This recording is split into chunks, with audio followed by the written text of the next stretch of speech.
नमस्कार दोस्तों, स्वागत है आपका गौरव ज्ञान एकेडमी पर। मैं नितिका। उम्मीद करती हूँ आप सभी स्वस्थ होंगे और मस्त होंगे। तो आचार संहिता, जैसा कि सभी जान रहे हैं, आचार संहिता लग चुकी है। तो एग्ज़ाम तो नहीं है, लेकिन आप अपनी तैयारी को बिल्कुल स्लो मत करिएगा, क्योंकि एग्ज़ाम तुरंत स्टार्ट हो जाएंगे जैसे ही आचार संहिता समाप्त होगी और चुनाव संपन्न हो जाएंगे। तो इसके लिए आपको निरंतर अभ्यास करते रहना है। तो चलिए प्रारंभ करते हैं हम क्रॉनिकल। इसमें आज हम अंतर्राष्ट्रीय समाचार, राष्ट्रीय समाचार, आर्थिकी, राज्य समाचार एवं विज्ञान और प्रौद्योगिकी देखेंगे। पहले हम मेन क्वेश्चन आंसर भी देखेंगे, एमसीक्यूज आपके लिए। तो चलिए प्रारंभ करते हैं। प्रधानमंत्री नरेंद्र मोदी को किस देश के सर्वोच्च नागरिक सम्मान Order of the Druk Gyalpo से सम्मानित किया गया? ऑप्शन है इसका A Nepal, B Bhutan, C Indonesia, D Malaysia. इसका सही आंसर होगा बी भूटान। तो इसमें देखिए, सर्वोच्च नागरिक सम्मान की घोषणा भूटान के राजा जिग्मे खेसर नामग्याल वांगचुक ने 114वें राष्ट्रीय दिवस समारोह के दौरान की थी। प्रधानमंत्री मोदी को भारत भूटान संबंधों के विकास में उनके उत्कृष्ट योगदान और भूटानी राष्ट्र और लोगों के लिए उनकी विशिष्ट सेवा के सम्मान में यह दिया गया है। नेक्स्ट, 18 से 20 मार्च 2024 तक लोकतंत्र के लिए तीसरे शिखर सम्मेलन का आयोजन कहाँ किया गया? इसका ऑप्शन है ए दक्षिण कोरिया, बी ऑप्शन उत्तर Korea, C option Japan, D Malaysia. इसका राइट आंसर होगा दक्षिण कोरिया। तो ये थर्ड समिट थी आपकी, डेमोक्रेसी फॉर फ्यूचर जनरेशंस। लोकतंत्र के लिए तीसरा शिखर सम्मेलन 18 से 20 मार्च 2024 तक कोरिया गणराज्य के सियोल में संपन्न हुआ। 3 दिवसीय शिखर सम्मेलन में भविष्य की पीढ़ियों के लिए लोकतंत्र विषय के तहत कई गतिविधियां शामिल हुई। नेक्स्ट, हाल में ही एशिया के किस देश ने समलैंगिक विवाह की वैधता हेतु विधेयक को पारित किया? ऑप्शन है आपका A Bhutan, B Indonesia, C Thailand, D Sri Lanka. इसका सही आंसर होगा सी। उपरोक्त विधेयक के कानून बनने पर थाईलैंड दक्षिण पूर्व एशिया का पहला तथा ताइवान और नेपाल के बाद समलैंगिक विवाह को मान्यता देने वाला एशिया का तीसरा देश बन जाएगा। देखिए, और इसमें नेक्स्ट, हाल ही में कौन सा देश नाटो सैनिक गठबंधन में शामिल हुआ? ऑप्शन है आपका A Spain, B Italy, C France, D Sweden. इसका सही आंसर होगा आपका डी स्वीडन। स्वीडन नाटो का 32वां सदस्य देश बन गया है। इस सैन्य गठबंधन में शामिल होने के लिए फरवरी 2022 में स्वीडन ने आवेदन किया था। स्वीडन यूरोपीय महाद्वीप में उत्तर में स्कैंडिनेविया प्रायद्वीप में स्थित एक देश है। इसकी राजधानी स्टॉकहोम है। स्वीडन सबसे बड़ा नॉर्डिक देश और यूरोप का 5वां सबसे बड़ा देश है। नॉर्थ अटलांटिक संधि संगठन का गठन 1949 में हुआ था, यानी नाटो का गठन। गठन के समय नाटो में अमेरिका, ब्रिटेन, कनाडा और फ्रांस समेत 12 देश थे। वर्तमान में नाटो की संख्या 32 है। नाटो का उद्देश्य सोवियत संघ के प्रसार को रोकना था। नाटो की कोई सेना नहीं है, लेकिन सभी सदस्य एकजुट होकर संकट में कार्रवाई कर सकते हैं। ये इनका लोगो है नाटो का। स्टार, स्टार के चारों ओर फ्लैग्स, जितने भी देश हैं। नेक्स्ट क्वेश्चन देखिए, मुख्य न्यायाधीश DY चंद्रचूड़ के नेतृत्व में सुप्रीम कोर्ट ने किस पक्षी के समक्ष गंभीर खतरे से निपटने के लिए एक विशेषज्ञ समिति नियुक्त की? ऑप्शन है आपका भारतीय मोर, बी ग्रेट इंडियन बस्टर्ड, सी गौरैया, डी शुतुरमुर्ग। तो ये ग्रेट इंडियन बस्टर्ड अगर आप पहचानते होंगे तो आंसर इसका बी है, पहले ही मैंने बता दिया। ग्रेट इंडियन बस्टर्ड राजस्थान का राज्य पक्षी है और भारत का सबसे गंभीर रूप से लुप्त प्राय पक्षी माना जाता है। यह घास के मैदान की प्रमुख प्रजाति है जो चारागाह पारिस्थितिकी तंत्र का प्रतिनिधित्व करती है। यह प्रजाति राजस्थान और गुजरात तक मुख्य रूप से सीमित है, जबकि महाराष्ट्र, कर्नाटक और आंध्र प्रदेश में यह कम संख्या में पाई जाती है। देखिए, ये क्वेश्चन बहुत पूछते हैं कि ये प्रजाति कहाँ पर पाई जाती है। तो मुख्य रूप से राजस्थान और गुजरात, ये ध्यान रखिएगा। कभी कभी महाराष्ट्र, कर्नाटक और आंध्र प्रदेश भी देंगे तो वो भी सही होगा। कम संख्या में पाई जाती है, लेकिन यहाँ पे है। नेक्स्ट क्वेश्चन देखिए, हैती में बिगड़ती कानून व्यवस्था के मद्देनजर भारत में हेतु से संबंधित अपने नागरिकों को निकालने के लिए किस ऑपरेशन को शुरू किया गया? Option A operation Indravati, B operation Ganga, C operation Godavari, D operation Narmada. तो ऑपरेशन इंद्रावती इसका सही आंसर है। देखिए हैती जो है ये रहा आपका, ये यूनाइटेड स्टेट आपका, नॉर्थ अमेरिका, साउथ अमेरिका, उसके मध्य में ये है।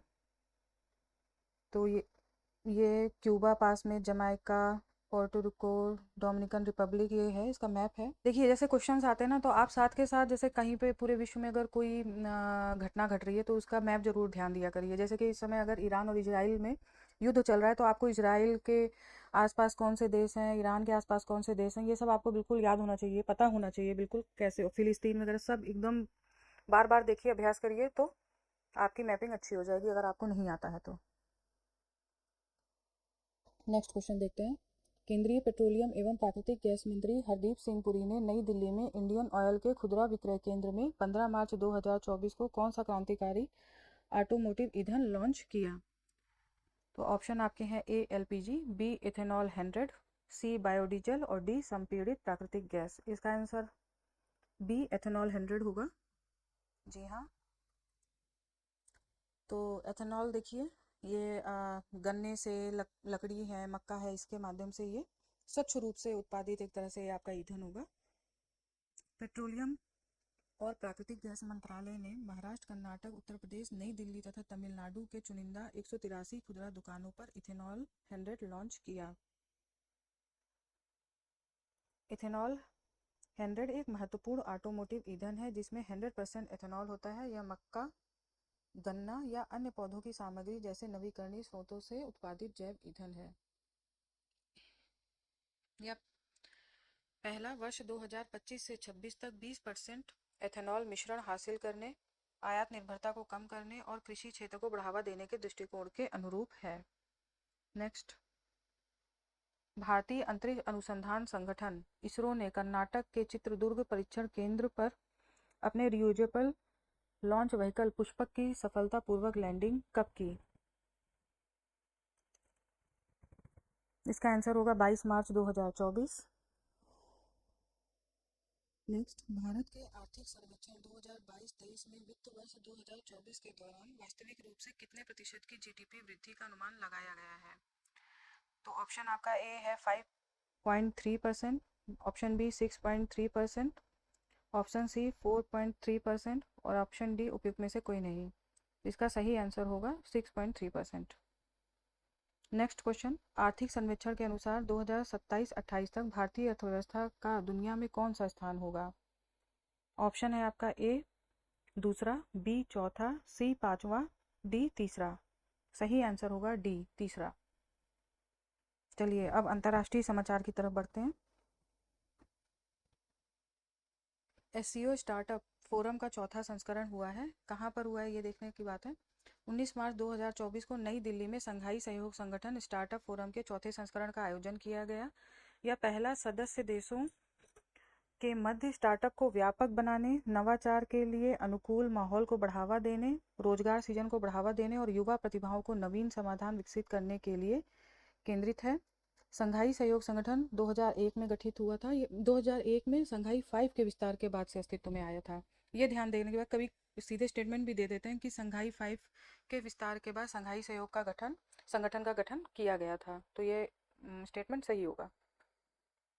संघाई 5 का गठन रसिया, चाइना, कजाकिस्तान, किर्गिस्तान और तजाकिस्तान द्वारा वर्ष 1996 में किया गया था। ये देखिए मैप के माध्यम से आप अभी प्रेजेंट में कितने देश हैं ये आप अच्छे से याद कर सकते हैं। रसिया सबसे ऊपर, Kazakhstan, Uzbekistan, Kyrgyzstan, Tajikistan, China, Pakistan और इंडिया। ध्यान रखिएगा 2009 में पाकिस्तान और भारत को शामिल किया गया था, है ना। चलिए नेक्स्ट, भूटान को 10,000 करोड़ रुपए की वित्तीय सहायता दी गई है। प्रधानमंत्री नरेंद्र मोदी ने 22 मार्च 2024 को भूटान की राजधानी थिम्पू में यह घोषणा की कि अगले 5 वर्षों में भारत के द्वारा 10,000 करोड़ रुपए की वित्तीय सहायता प्रदान की जाएगी। दोनों पक्षों के मध्य ऊर्जा, व्यापार, डिजिटल कनेक्टिविटी, अंतरिक्ष और कृषि क्षेत्रों में समझौतों और रेल संपर्क संबंधी समझौतों पर हस्ताक्षर किए गए। प्रधानमंत्री नरेंद्र मोदी ने थिम्पू में भारत सरकार की सहायता से बने अत्याधुनिक हॉस्पिटल दयाल सुरेन जेटसन पेमा मातृ एवं शिशु अस्पताल का उद्घाटन किया। ये इस हॉस्पिटल का नाम याद रखिएगा। आइसलैंड में ज्वालामुखी विस्फोट के बाद आपात स्थिति।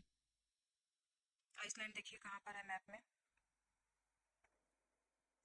ये ग्रीनलैंड, इसी के बस नीचे आइसलैंड है आपका, ध्यान रखिए। ये north America, south America, Greenland, यहाँ पर आइसलैंड। ये रियल पिक्चर है जो ज्वालामुखी विस्फोट हुआ था। आइसलैंड के रेजेंस प्रायद्वीप में 16 मार्च 2024 को ज्वालामुखी विस्फोट के बाद दक्षिणी आइसलैंड में आपात स्थिति की घोषणा की गई। आइसलैंड उत्तरी अटलांटिक के ज्वालामुखी प्रभावित क्षेत्रों में स्थित है। यहाँ धरती के कुछ सबसे अधिक सक्रिय ज्वालामुखी मौजूद हैं। आगे बढ़ते हैं। मोहम्मद मुस्तफ़ा फ़िलिस्तीन के नए प्रधानमंत्री बने हैं। ये जनाब हैं, नाम पूछ लेंगे। फ़िलिस्तीन इस समय बहुत इजराइल फ़िलिस्तीन और ये ईरान चल रहा है, तो फ़िलिस्तीन का पूछा जा सकता है। आसिफ अली जरदारी पाकिस्तान के 14वें राष्ट्रपति, इनसे तो आप बड़े अच्छे से वाकिफ़ होंगे। राष्ट्रपति के रूप में दूसरी बार चयन, पहला कार्यकाल 2008 से 13 रहा है। पाकिस्तान के राष्ट्रपति भवन का नाम है ऐवान ए सद्र। नेक्स्ट, गर्भपात का संवैधानिक अधिकार देने वाला पहला देश कौन सा है?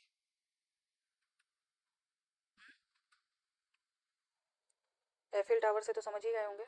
चलिए शुरू करते हैं। 4 मार्च 2024 को गर्भपात का संवैधानिक अधिकार देने वाला विश्व का पहला देश बन गया। फ्रांस के सांसदों ने 1958 के संविधान में बदलाव कर महिलाओं को गर्भपात से जुड़े मामले में पूरी तरह से फैसला लेने की आज़ादी दी थी। बता दें कि फ्रांस में महिलाओं को गर्भपात का कानूनी अधिकार 1974 से मिला हुआ था। फ्रांस के संविधान में यह बदलाव ऐसे समय हुआ है जब 2022 में अमेरिका के सुप्रीम कोर्ट ने गर्भपात के अधिकार को समाप्त किया है। तो एक क्वेश्चन यहाँ से भी बनता है, ध्यान रखिएगा। तो ये फ्रांस है।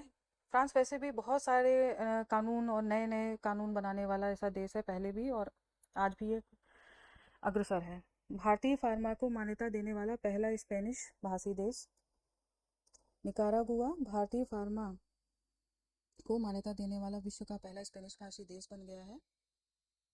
अब आप निकारागुआ, ये देखिए मैप में, सेंट्रल अमेरिका है ना, ये है निकारागुआ। निकारागुआ की राजधानी क्या है? मानागुआ। और निकारागुआ से सटे हुए कौन कौन से देश हैं? कोस्टा रिका, ऊपर है होंडुरस, और ये एल सल्वाडोर। ठीक है, तो इस तरीके से मैपिंग भी आपकी तैयार हो जाएगी अगर आप ध्यान देंगे तो। जैसे आज आप सेंट्रल इंडिया पूरा अच्छे से देख सकते हैं, क्योंकि उधर एक हैती का भी क्वेश्चन था और पीछे भी और क्वेश्चन है, तो उसमें आप देख सकते हैं सेंट्रल इंडिया के क्वेश्चन। चलिए आगे बढ़ते हैं। मलेरिया के खिलाफ याओंडे डिक्लेरेशन। कैमरून की राजधानी याओंडे में 11 अफ्रीकी देशों के स्वास्थ्य मंत्रियों ने मलेरिया से होने वाली मौत को समाप्त करने के लिए याओंडे घोषणा पर हस्ताक्षर किया।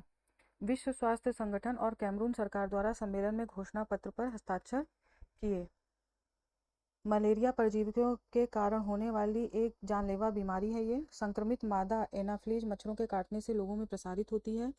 यह रोग भूमध्य रेखा के आसपास उष्णकटिबंधीय और उपोष्णकटिबंधीय क्षेत्र में पाया जाता है, जिसमें अफ्रीका और एशिया के ज़्यादातर देश शामिल हैं। तो देखिए ये है याओंडे सम्मेलन जो हुआ था, डिक्लेरेशन, उसके बैठक हुई थी, ये है। और ये कैमरून, अफ्रीका का मैप, कैमरून ये है। आसपास के देश देख लीजिए, नाइजर, चाड, नाइजीरिया, गैबन, ठीक है, और डेमोक्रेटिक रिपब्लिक ऑफ कॉन्गो। तो ये देश हैं, इनको ध्यान रखिए, आप देखिएगा इसे मैप में। अच्छा, ये फैलता कैसे, ये उसका पूरा सर्कल है, देखिए। फर्स्ट वेक्टर है इनिशियल ह्यूमन होस्ट, होस्टिंग का काम एक इंसान कर रहा है। लीवर इन्फेक्शन, फिर ब्लड इन्फेक्शन, फिर एक मच्छर से सेकंड वेक्टर में, इस तरीके से ये फैलता है। और इन यूट्रो ट्रांसमिशन के दौरान के समय भी ये फैलता है। तो इस तरीके से पूरा सर्कल है। ऐसी इमेजेस देखने के आपको चीज़ें भी याद रहेंगी और आप लंबे समय तक इसको ध्यान भी कर पाएंगे और एग्जाम में क्वेश्चन सही कर पाएंगे। इस साथ ही साथ मैपिंग की भी तैयारी हो रही है, तो उसके लिए आपको अलग से समय देने की ज़रूरत नहीं है। और मैं एक बात और कहना चाहूँगी कि इस बार हालांकि मेरी क्रॉनिकल लेट ज़रूर हुई है, लेकिन देखिए अगर आप अच्छा तैयार करते हैं, अच्छा कंटेंट लेकर के आते हैं तो थोड़ा टाइम ज़रूर लग सकता है। तो इसलिए मुझे थोड़ा टाइम ज़रूर लगा, लेकिन आपको देखने के बाद ये समझ में आएगा कि वाकई बहुत अच्छे कंटेंट के साथ में क्वेश्चन आंसर आपके सॉल्व होंगे। ये गारंटी 100% है। तो आपसे विनती है कि आप अगर मेरे चैनल पर नए हैं तो प्लीज़ मेरे चैनल को सब्सक्राइब कर लीजिए, शेयर कीजिए और लाइक कीजिए, कमेंट्स भी करिए अच्छे अच्छे, ताकि मुझे भी मोटिवेशन मिलता रहे। चलिए आगे बढ़ते हैं। नाइजर का अमेरिका के साथ सैन्य समझौता निलंबित। अभी मैंने देखिए पहले भी नाइजर बताया है कि कैमरून से नाइजर आपका लगा हुआ है। ये देखिए नाइजर, ये फ़ायदा होता है मैपिंग करने का। अफ्रीकी देश नाइजर ने अमेरिका के साथ अपने सैन्य समझौता तत्काल प्रभाव से निलंबित कर दिया। यह घोषणा 16 मार्च 2024 को की गई। संयुक्त अरब अमीरात में भारतीय श्रमिकों के लिए बीमा योजना शुरू की गई है। अब राष्ट्रीय घटनाक्रम की ओर चलते हैं। गुणवत्ता आश्वासन महानिदेशालय का पुनर्गठन किया गया है। रक्षा मंत्रालय के तहत रक्षा उत्पादन विभाग ने गुणवत्ता आश्वासन महानिदेशालय के पुनर्गठन की अधिसूचना जारी की। यह रक्षा क्षेत्र में आत्मनिर्भरता प्राप्त करने एवं ईज ऑफ डूइंग बिजनेस की दिशा में सुधार करने में महत्वपूर्ण कदम है। नेक्स्ट, नागरिकता संशोधन नियम 2024। गृह मंत्रालय ने 11 मार्च 2024 को नागरिकता संशोधन नियम अधिसूचित किया, जो नागरिकता संशोधन अधिनियम 2019 के कार्यान्वयन को सक्षम करेगा। नागरिकता अधिनियम 1955 में संशोधन करने के लिए नागरिकता संशोधन विधेयक 2019 11 दिसंबर 2019 को संसद द्वारा पारित किया गया था। ये डेट याद रखिएगा। 12 दिसंबर 2019 को राष्ट्रपति रामनाथ कोविंद ने इसे अपनी सहमति दी थी। नागरिकता संशोधन अधिनियम अफगानिस्तान, बांग्लादेश और पाकिस्तान से आए हिंदू, सिख, बौद्ध, जैन, पारसी और ईसाई समुदायों के प्रवासियों को नागरिकता का पात्र बनाने का प्रावधान करता है। तो ये धर्म के ये लोग हैं, इन्हें याद रखिएगा। ये जो कौन कौन से धर्म है, हाँ मुसलमान नहीं है इसमें, ये ध्यान रखिएगा, मुस्लिम नहीं है। हिंदू, सिख, बौद्ध, जैन, पारसी और ईसाई। 31 दिसंबर 2014 से पहले जो भी गैर मुस्लिम इन तीनों देशों से भारत आए थे वह सीएए के तहत नागरिकता प्राप्त करने के योग्य हैं। नेक्स्ट जो वो भारत जो नॉर्थ ईस्ट का है, नॉर्थ ईस्ट के बिल्कुल किनारे, चारों ये किनारे हैं, अरुणाचल प्रदेश, नागालैंड, मिजोरम और मणिपुर। ये मैप में देखिएगा, खुलिएगा, ऐसे आपके ये चारों प्रदेश हैं। संविधान की 6ठी अनुसूची में शामिल स्वायत्त आदिवासी क्षेत्रों पर भी यह लागू नहीं होगा। अब देखिए ये संविधान की 6ठी अनुसूची बहुत स्टूडेंट्स को ये नहीं समझ में आएगा, तो इसमें कौन कौन से हैं? इसमें है असम, मेघालय, त्रिपुरा और मिजोरम। ये 4 प्रदेश इसमें शामिल हैं, तो ये ध्यान रखिएगा। चलिए, कृषि एकीकृत कमान एवं नियंत्रण केंद्र। कृषि एवं किसान कल्याण मंत्री अर्जुन मुंडा द्वारा देश भर के किसानों को सशक्त बनाने हेतु 8 मार्च 2024 को नई दिल्ली स्थित कृषि भवन में उद्घाटन किया गया। इसके माध्यम से किसानों को कृषि संबंधी सूचनाओं, सेवाएं एवं सुविधाएं मिलेंगी। यह कृषि डाटा एकत्र करने और संसाधित करने के लिए कृत्रिम मेधा, रिमोट सेंसिंग तथा भौगोलिक सूचना प्रणाली जैसी प्रौद्योगिकी का प्रयोग करेगा। नेक्स्ट, नीति फॉर स्टेट्स प्लेटफॉर्म। 7 मार्च 2024 को सूचना प्रौद्योगिकी मंत्री अश्विनी वैष्णव द्वारा नई दिल्ली में शुभारंभ किया गया। यह प्लेटफॉर्म एक क्रॉस सेक्टोरल नॉलेज प्लेटफॉर्म है, जिसे नीति एवं सुशासन हेतु डिजिटल सार्वजनिक संरचना बनाने के लिए डिजाइन किया गया है। इस प्लेटफॉर्म पर कृषि, शिक्षा, ऊर्जा, स्वास्थ्य, आजीविका और कौशल विनिर्माण, सूक्ष्म एवं लघु मध्यम उद्यम, पर्यटन, शहरी जल संसाधन क्षेत्र शामिल है। तो देखिए ये लाइंस वगैरह मेरा देने का उद्देश्य ये होता है कि अगर आपसे कोई स्टेटमेंट का क्वेश्चन, एक भी अगर स्टेटमेंट का क्वेश्चन पूछा जाए तो वो गलत ना हो। तो इसलिए मैं, अगर मान लीजिए केवल ये कि केवल कृषि और ऊर्जा के उस पर दिया गया, तो नहीं, आपको ये अगर आपने देखा होगा तो आपको याद रह जाएगा कि नहीं बहुत सारे क्षेत्र इसमें शामिल थे, तो ये स्टेटमेंट गलत हो जाएगा। तो इस तरीके से आपको ये ध्यान रखना है। विश्व स्वास्थ्य संगठन की wash, water, sanitation and hygiene रणनीति भी शामिल है, जो 2 क्रॉस कटिंग विषय, लिंग और जलवायु परिवर्तन पर आधारित है। नीति आयोग की इस पहल में कौशल प्रशिक्षण का ऑनलाइन मंच IGOT कर्मयोगी भी शामिल है। नेक्स्ट, भारतीय नौसेना द्वारा IIT खड़गपुर के साथ समझौता। यह समझौता प्रौद्योगिकी विकास, संयुक्त तौर पर अनुसंधान एवं विकास को बढ़ावा देने की उनकी प्रतिबद्धता को दर्शाता है। इस समझौता ज्ञापन के लिए समन्वय का काम INS शिवाजी लोनावाला द्वारा किया जाएगा। लक्षद्वीप में INS जटायु नया नौसैनिक अड्डा। ये देखिए, Indian navy to enhance its operational capability with commissioning of INS Jatayu at Minicoy island Lakshadweep. ध्यान रखिएगा, मिनिकॉय में। हिंद महासागर क्षेत्र में अपनी स्थिति मजबूत करने की दिशा में कदम बढ़ाते हुए भारतीय नौसेना ने 6 मार्च 2024 को लक्षद्वीप के मिनिकॉय द्वीप समूह में एक नया बेस INS जटायु स्थापित किया। इससे क्या होगा? नौसेना टुकड़ी की परिचालन पहुंच बढ़ेगी। साथ ही यह पश्चिमी अरब सागर में समुद्री डकैती और मादक द्रव्य विरोधी अभियानों में भारतीय नौसेना के प्रयासों का सहयोग करेगा। इस जटायु लक्षद्वीप में दूसरा नौसैनिक अड्डा है। यह जटायु प्रभावी रूप से लक्षद्वीप में दूसरा नौसैनिक अड्डा है। लक्षद्वीप में नौसेना का पहला बेस कावारत्ती में INS द्वीप रक्षक वर्ष 2012 में चालू किया गया था। नेक्स्ट, स्वयं प्लस प्लेटफॉर्म। ये देखिए, स्वयं प्लस प्लेटफॉर्म पिक्चर है ये। केंद्रीय शिक्षा मंत्री धर्मेंद्र प्रधान द्वारा लॉन्च किया गया था। ये धर्मेंद्र प्रधान जी हैं। यह पोर्टल उद्योग क्षेत्र की ज़रूरत के अनुसार कोर्स की पहचान करने और उन्हें शामिल करने के लिए स्वयं पहल का विस्तार है। स्वयं प्लस की स्थापना का उद्देश्य कॉलेज के छात्रों की रोजगार क्षमता को बढ़ाना है। इस पोर्टल का संचालन Indian institute of technology Madras द्वारा किया जाएगा, यानी IIT मद्रास।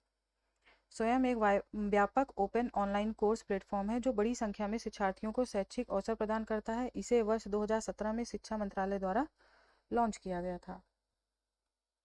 नेक्स्ट, राष्ट्रीय युवा संसद महोत्सव 2024। इसमें यतिन भास्कर दुग्गल प्रथम स्थान इन्हें मिला था। 9 फरवरी से 6 मार्च 2024 तक संपूर्ण देश में राष्ट्रीय युवा संसद महोत्सव 2024 का आयोजन किया गया। हरियाणा के यतिन भास्कर दुग्गल ने प्रथम पुरस्कार जीता, ये हैं। जबकि तमिलनाडु की वैष्णा पिचाई ने दूसरा और राजस्थान की कनिष्क शर्मा ने तीसरा पुरस्कार जीता। इसका जो विषय है वो होगा युवाओं की आवाज, राष्ट्र परिवर्तन के लिए जुड़ाव, सशक्तिकरण पर आधारित।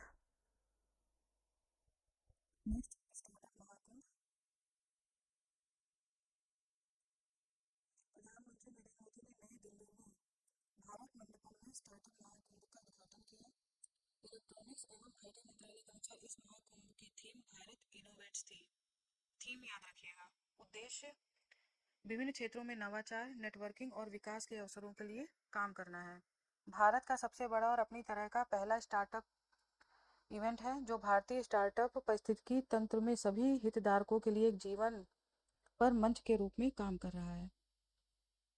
नेक्स्ट, 85 वर्ष से अधिक आयु के लोगों को डाक मतपत्र की अनुमति। नेक्स्ट, देश के पहले हरित हाइड्रोजन संयंत्र का उद्घाटन। देखिए, NTPC ने शुरू किया इसे, भारत का पहला ग्रीन हाइड्रोजन ब्लेंडिंग प्रोजेक्ट। इस्पात मंत्री ज्योतिरादित्य सिंधिया ने देश के पहले हरित हाइड्रोजन संयंत्र का 4 मार्च 2024 को हिसार के जिंदल स्टेनलेस लिमिटेड में वर्चुअल माध्यम से उद्घाटन किया। यह स्टेनलेस स्टील उद्योग के लिए विश्व का पहला ऑफ ग्रिड हरित हाइड्रोजन संयंत्र और रूफटॉप तथा फ्लोटिंग सोलर वाला विश्व का पहला हरित हाइड्रोजन संयंत्र होगा। नेक्स्ट, भारत की पहली अंडर वाटर मेट्रो टनल। ये देखिए, हुगली रिवर है। प्रधानमंत्री नरेंद्र मोदी ने 6 मार्च 2024 को कोलकाता में भारत की पहली अंडर रिवर मेट्रो सुरंग का उद्घाटन किया। टनल का निर्माण हुगली नदी पर किया गया है। यह हुगली नदी के नीचे 16.6 किलोमीटर की दूरी तय करेगी। हावड़ा मेट्रो स्टेशन भारत का सबसे गहरा मेट्रो स्टेशन है जो सतह से 32 से 33 मीटर नीचे स्थित है। अगर इस पे क्वेश्चन आए कि सबसे गहरा कौन सा है, तो ये वाला है हुगली नदी पर जो बना है, तो नहीं, हावड़ा मेट्रो स्टेशन इससे पहले बन चुका है, वो पहले। भारत में सबसे पहले मेट्रो का संचालन कोलकाता में ही वर्ष 1984 में किया गया था। अब हम इकोनॉमिक्स न्यूज़ की ओर बढ़ते हैं। भारतीय रिजर्व बैंक और भारतीय रिजर्व बैंक और बैंक इंडोनेशिया में समझौता। भारतीय रिजर्व बैंक और बैंक इंडोनेशिया ने सीमा पर लेन देन तथा स्थानीय मुद्राओं को बढ़ावा देने के लिए 7 मार्च 2024 को मुंबई में एक समझौता ज्ञापन पर हस्ताक्षर किया। नेक्स्ट,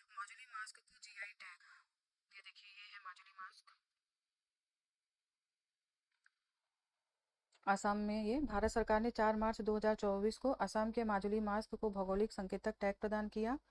माजुली पांडुलिपि पेंटिंग को भी जीआई टैग मिला है। उपयोग प्रायः दुर्गा पूजा जैसे त्योहारों के दौरान किया जाता है। ये हस्त निर्मित मुखौटे होते हैं। परंपरागत रूप से 15वीं-16वीं शताब्दी के सुधारक संत शंकर देव द्वारा ये शुरू किया गया था। तो देखिए कितना खूबसूरत। माजुली मास्क का उपयोग नौ वैष्णव परंपरा के पारंपरिक भावना नाटक प्रदर्शन में किया जाता है। जीआई टैग एक विशिष्ट भौगोलिक संकेतक क्षेत्र से उत्पन्न होने वाले उत्पादों को प्रदान किया जाता है जो अद्वितीय विशेषताओं और गुणों को दर्शाता है। माजुली विश्व का सबसे बड़ा नदी द्वीप है। यह असम की नौ वैष्णव परंपरा का केंद्र है। नेक्स्ट, कटक की चांदी तारकशी को मिला जीआई टैग। देखिए उड़ीसा, कटक सिल्वर फिलिग्री चांदी तारकाशी, कितना सुंदर ये देखिए। चलिए, चांदी के शहर कटक की सदियों पुरानी यह परिष्कृत कला अपनी जटिल कारीगरी के कारण एक अलग पहचान देती है। वस्तुओं का भौगोलिक सूचक पंजीकरण और संरक्षण अधिनियम 1999 भारत में वस्तुओं से संबंधित भौगोलिक संकेतक के पंजीकरण एवं बेहतर सुरक्षा प्रदान करने का प्रयास करता है। ये क्वेश्चन पूछा जा चुका है और लगातार पूछा जाता है, याद रखिएगा। अधिनियम 1999। अब राज्य समाचार की ओर बढ़ते हैं। ग्रीन हाइड्रोजन पॉलिसी को मंजूरी मिली है। देखिए ये भी पूरा सर्कल बना हुआ है, इसे आप देख करके आराम से समझ सकते हैं। क्लीन रेन्यूएबल एनर्जी से प्लस आपका वाटर लेके फिर हाइड्रोजन 1H1 हाइड्रोजन स्टोर्ड, फिर transported to the point of use. किस किस में यूज़ होगा? व्हीकल में होगा आपका, और विद्युत के रूप में हो सकता है, इसे कई सारी चीज़ें हैं, इलेक्ट्रिसिटी के रूप में।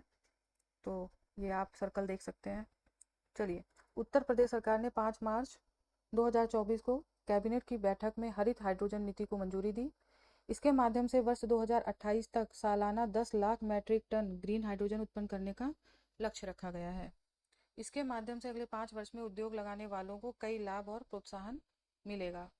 हाइड्रोजन का उपयोग ईंधन के रूप में उर्वरक, पेट्रोकेमिकल और स्टील प्लांट आदि में होता है।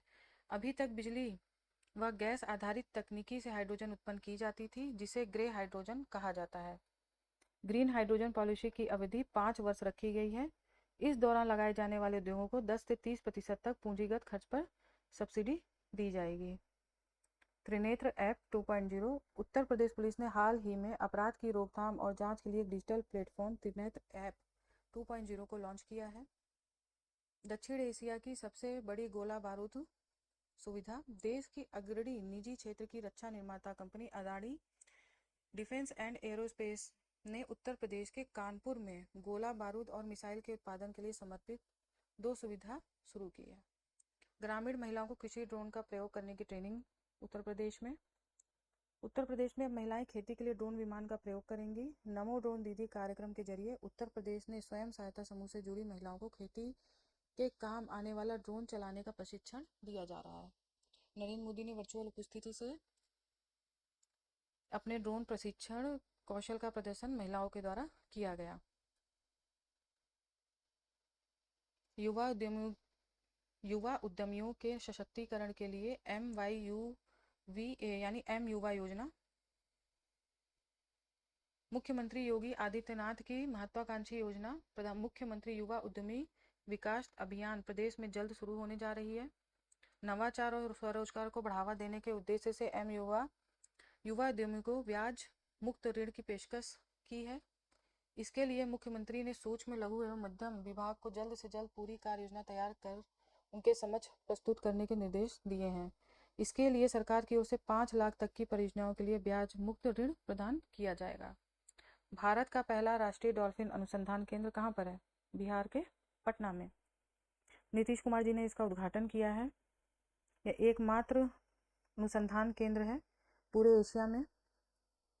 डॉल्फिन को 2009 में राष्ट्रीय जलीय जीव घोषित किया था। प्रोजेक्ट डॉल्फिन को वर्ष 2019 में भारत सरकार द्वारा शुरू किया गया था। यह भारतीय उपमहाद्वीप यानी कि भारत, बांग्लादेश, नेपाल में गंगा, ब्रह्मपुत्र, मेघना और कर्णफूली सांगो नदियों में भी पाई जाती है। ये पॉइंट्स याद रखिए। प्रौद्योगिकी। तेजस MK-1A की पहली उड़ान। भारत में निर्मित हल्के लड़ाकू विमान तेजस मार्क 1A ने 28 मार्च 2024 को बेंगलुरु में स्थित हिंदुस्तान एरोनॉटिक्स लिमिटेड सुविधा से अपनी पहली उड़ान सफलतापूर्वक पूरी की। तेजस MK फर्स्ट ए एक स्वदेशी 4.5 पीढ़ी का हर मौसम में काम करने वाला और बहुउद्देशीय लड़ाकू विमान है। इसमें डिजिटल राडार, चेतावनी रिसीवर, बाहरी आत्म सुरक्षा, जैमर पॉड, बेहतर रडार, उन्नत दृश्य सीमा से परे हवा से हवा में मार करने वाली मिसाइल शामिल है। नेक्स्ट, तारों की दो प्राचीन धाराएं शिव और शक्ति। खगोलविदों ने तारों के दो प्राचीन धाराओं की पहचान की है जो हमारी आकाशगंगा मिल्की वे के सबसे पुराने निर्माण खंडों में से हो सकती है। इन संरचनाओं की खोज यूरोपीय अंतरिक्ष एजेंसी गैया अंतरिक्ष टेलीस्कोप का उपयोग करके किया गया। Next, reusable launch vehicle Pushpak की सफल लैंडिंग। तो भारतीय अंतरिक्ष अनुसंधान संगठन ने यानी इसरो 22 मार्च 2024 को कर्नाटक के चित्रदुर्ग परीक्षण रेंज पर अपने लॉन्च व्हीकल पुष्पक की सफलतापूर्वक लैंडिंग की। पुष्पक एक रीयूजेबल लॉन्चिंग विमान है। यह विमान उन हवाई जहाज जैसा दिखता है जिसके पंख होते हैं। पुष्पक अधिक जटिल परिस्थितियों में रोबोटिक लैंडिंग में भी मदद कर सकता है। ये देखिए, बिल्कुल छोटा सा दिखने में, और इसे चिनूक के द्वारा लेके ऊपर गया गया था और 4.5 किलोमीटर ऊपर से इसे छोड़ा गया जहाँ से इसने सफल लैंडिंग करी है। 3 सेमीकंडक्टर सुविधाओं की आधारशिला। प्रधानमंत्री नरेंद्र मोदी ने 13 मार्च 2024 को इंडियाज टेकेड चिप्स का विकसित भारत कार्यक्रम में हिस्सा। यह परियोजनाएं भारत में सेमीकंडक्टर निर्माण में वैश्विक केंद्र बनने में मदद करेंगी। इन सेमीकंडक्टर सुविधाओं में से एक असम के मोरीगांव, 2 गुजरात के धोलेरा और सानंद में स्थापित होंगे।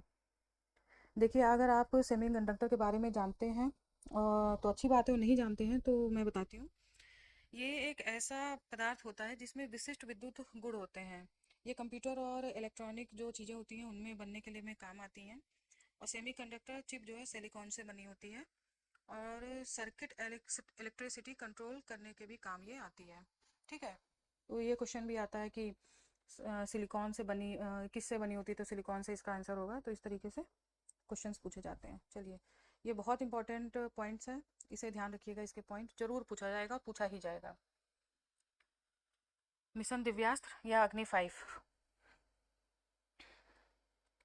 इसके इतने सारे पॉइंट्स हैं। ये देखिए, अग्नि 5 मिसाइल, ये इसका क्षेत्र सारा इसमें दिया हुआ है कि ऑपरेशनल रेंज कितनी है, वेट कितना है, लेंथ कितनी है, ये सारा चीज़ इसमें दिया है। वॉरहेड कितना न्यूक्लियर है इसका वॉरहेड, परमाणु क्षमता संपन्न है ये। Weight 1500 kg।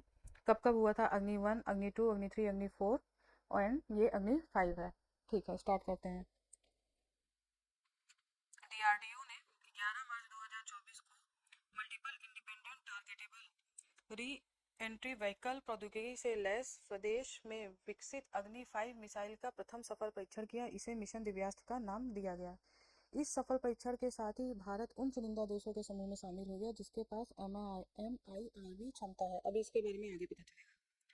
भारत के अतिरिक्त America, United kingdom, France, Russia और चाइना के पास यह तकनीकी है। ये देश के नाम याद रखिएगा। Multiple independently targetable re entry vehicle कुछ तकनीकी को कहते हैं, कुछ ऐसी तकनीक को कहते हैं जिसमें किसी मिसाइल में एक ही बार से एक से अधिक परमाणु हथियार ले जाने की क्षमता होती है। सतह से सतह मार करने वाली परमाणु सक्षम बैलिस्टिक मिसाइल अग्नि 5 उच्च सटीकता के साथ लगभग 5000 किलोमीटर की दूरी तक हमला कर सकती है। यह मिसाइल चीन के सबसे उत्तरी हिस्से के साथ साथ यूरोप के कुछ हिस्सों सहित लगभग पूरे एशिया को अपने मारक क्षमता के अंतर्गत ला सकती है। तो देखिए, अफ्रीका का भी कुछ क्षेत्र दिखाया जा रहा है, ये यूरोप, रसिया, इसमें तो रसिया वगैरह सारा कवर किया है, इस न्यूज़पेपर का है ये। चलिए, ये बहुत इंपॉर्टेंट है, इसे याद रखिएगा। इंसान में सुअर की किडनी का सफल प्रत्यारोपण अमेरिका में किया गया। क्वेश्चन पूछा जाता है कि कहाँ पर किया गया, तो इसका केवल यही है कि अमेरिका में ये सफल परीक्षण हुआ है। दूरसंचार विभाग ने चक्षु प्लेटफॉर्म लॉन्च किया। टेलीकॉम यूजर्स के लिए धोखाधड़ी या स्पैम कॉल करने वालों की रिपोर्ट करने के लिए इस प्लेटफॉर्म को लॉन्च किया गया। इस प्लेटफॉर्म का उद्देश्य नागरिकों को संदिग्ध और फ्रॉड कम्युनिकेशन की सक्रिय रूप से रिपोर्ट करने की अनुमति देता है। नेक्स्ट, राष्ट्रपति द्रौपदी मुर्मू के नाम पर नई समुद्री प्रजाति का नाम रखा गया है। देखिए, भारतीय प्राणी सर्वेक्षण ने पश्चिम बंगाल और उड़ीसा तटों पर खोजी गई समुद्री हेड सील्ड समुद्री स्लग की एक नई प्रजाति की पहचान की है, जिसका नाम मेलानोक्लामिस द्रौपदी रखा गया है।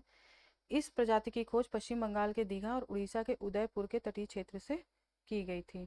तो ये समुद्री तट हैं जो पश्चिम बंगाल का दीघा है और उड़ीसा का उदयपुर तट। ये भी कई बार पूछ लेते हैं, यूपीएससी में 2-3 बार ये क्वेश्चन पूछा गया है। तो चलिए आज यहीं तक, नेक्स्ट हम जल्दी भाग 2 में मिलते हैं क्रॉनिकल में।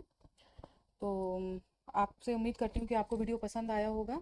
तो फिर से एक बार आपसे मैं रिक्वेस्ट कर रही हूँ कि अगर आप मेरे चैनल पर नए हैं तो प्लीज़ मेरे वीडियो को सब्सक्राइब कीजिए, लाइक कीजिए और ज़्यादा से ज़्यादा शेयर करिए। चलिए, धन्यवाद। आपका दिन शुभ हो।